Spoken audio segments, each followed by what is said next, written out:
Tell me a journal that has done systematic reviews that cites different evidence, that cites strong evidence for benefits of these therapies. The standards of care were developed based on extensive. You're not telling me any journal. You're not telling me any study. Don't say standards of care. Yeah. So tell me one. The standards of care. That's the standards of care. That's not a journal. That's not a study. That's not an organization. That's not an institution. You're just saying words. So let's shift focus to the giant elephant in the room. And this is the reauthorization for the Children's Hospital's GME funding. And yes, it's true. This is my bill. And what it does is it withholds funding from these hospitals if they engage in what they call gender affirmation therapy, these physical changes to a child's physiology, permanently disfiguring them through either puberty blockers or even surgical modifications. Now, look, I understand that the other side of the argument here believes they are on the side of compassion, and maybe that's a sincerely held belief. It is just as true that I believe we are on the side of compassion. I think it is indeed compassionate to stop kids from being permanently physically altered based on little to no evidence that it will improve their underlying mental condition. Now, why is this controversial? That's actually beyond me. Not too long ago, I think we all agreed that performing double mastectomies on a 12-year-old girl was wrong. Now it's become a political movement where radical activists have bullied mainstream medical associations and members of Congress into repeating this propaganda. Now, it should be noted that in the public, this subject is actually not very controversial. In fact, a recent poll just last month by the Washington Post showed that 68% of Americans opposed using puberty blockers on children. That's just a question about puberty blockers. Imagine if the question had been about castration or surgical interventions. So you've got to convince me that 70% of Americans are just a bunch of fools that refuse to accept the so-called science. Or maybe, I have another theory. Maybe they have a very baseline understanding of ethics and common sense, which tells us that maybe, just maybe, it's a bad idea to submit children to permanent life-altering medical interventions based solely on a temporary ideation about their gender. Gender affirmation is not science, and there's no evidence-based standard of care. To say that is a lie, or is at best redefining the term evidence-based. What this is a social contagion. It is based in pseudoscience and radical ideologies. And it's sweeping across our country and encouraging children to make irreversible changes to their gender.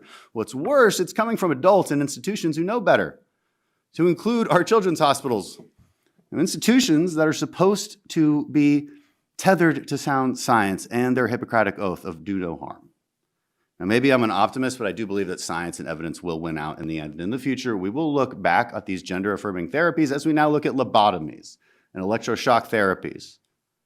I have some reason to be hopeful. Notably, Great Britain's National Health Service restricted these clinical interventions for minors just last week.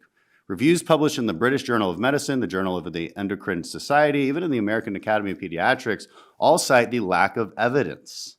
I'm going to submit for the record this review published in the Journal of Endocrine Society that found that there is, quote, low-quality evidence for the idea that hormonal treatment improves quality of life, depression, and anxiety among adolescents.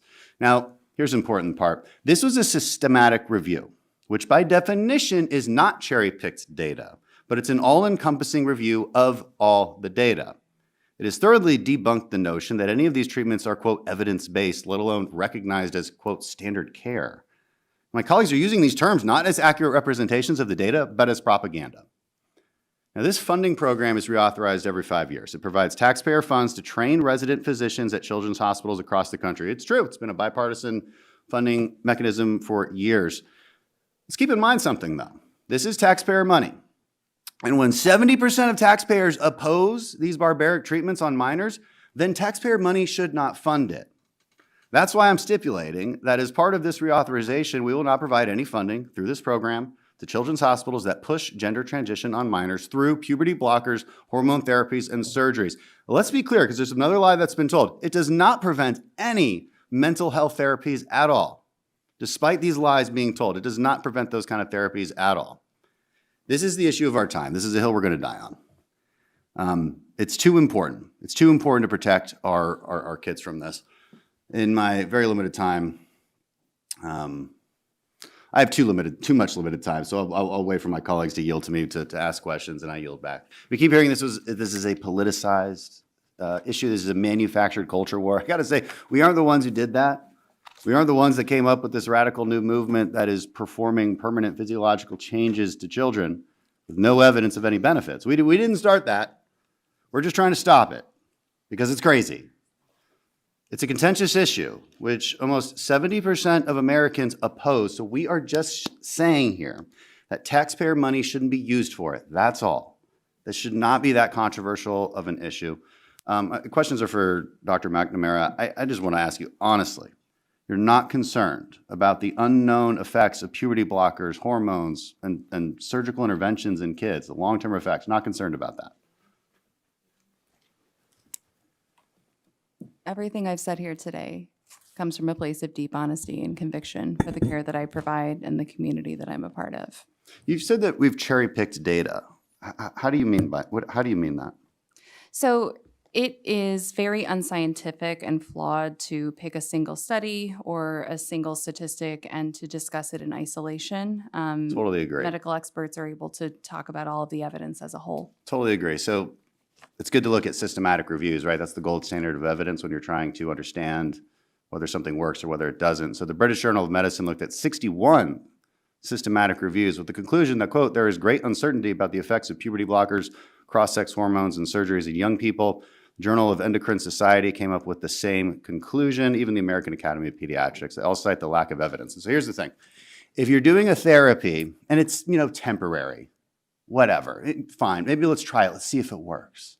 But when you're talking about permanent physiological changes, do you not agree, just from an ethical standpoint, that you might want extremely strong evidence of the benefits? And there is no systematic review that states that there is strong evidence of benefits.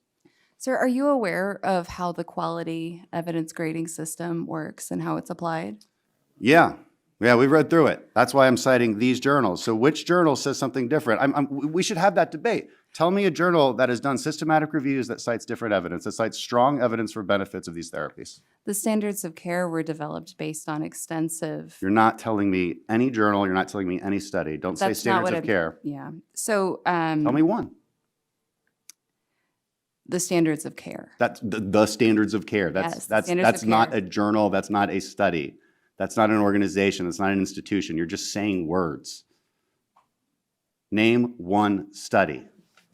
Yeah. I'm out of time.